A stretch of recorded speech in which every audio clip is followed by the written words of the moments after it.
Да, добрый вечер. Cet appel téléphonique de 2017, divulgué dans le cadre de l'enquête, est censé être celui de Vladimir Poutine, en conversation avec un haut responsable politique pro-russe de la province séparatiste ukrainienne de Louhansk. Il fait partie des preuves sur lesquelles les enquêteurs se sont penchés dans leur enquête sur le crash du vol 17 de la Malaysian Airlines en 2014.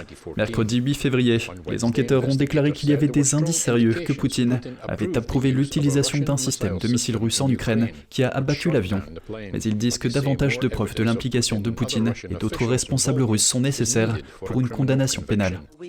Nous avons des indices sérieux sur sa prise de décision, mais nous n'en attendons pas grand-chose.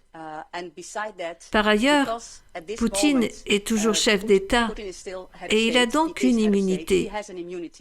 Ce n'est donc qu'une fois qu'il ne sera plus chef d'État que nous pourrons envisager la suite.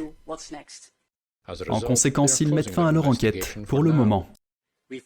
Nous avons atteint nos limites, nous avons fait tout ce que nous pouvions dans nos limites et les prochaines réponses, elles se trouvent en Russie. Et tant qu'il n'y aura pas de coopération avec la Russie, ces réponses en resteront là.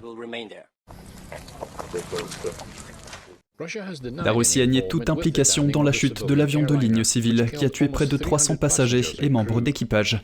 L'avion a été abattu par un système de missiles russes alors qu'il survolait l'est de l'Ukraine entre Amsterdam et Kuala Lumpur. Les forces ukrainiennes combattaient alors les séparatistes soutenus par la Russie dans la province de Donetsk, dans l'est de l'Ukraine. Les enquêteurs ont déclaré que l'affaire pourrait être rouverte si de nouvelles preuves émergeaient. Piet Plug représente les familles des victimes. Il a perdu son frère, sa belle-sœur et son neveu dans l'accident. Je suis un peu déçu par le fait que personne ne sera poursuivi pour l'instant.